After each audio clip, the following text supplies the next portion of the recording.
Hey friends, if you should download and install Realtek audio drivers in Windows 11, then please watch this video. I will guide you through the process. Simply search for Realtek audio drivers in your search bar and then scroll down and go to the original Realtek website. Do not go to any other website but the original Realtek website. Wait till it loads. Scroll down, click on the download symbol. Click on this option to accept. Click on download this file. Now enter the CAPTCHA here.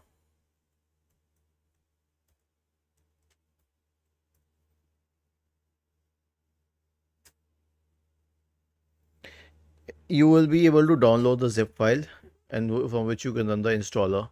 So just click on the option to save it. Was this helpful? If yes, then please subscribe to the channel. If not, then let us know in the comment section of the video on how we could help you further. Thank you for watching this video and have a nice day.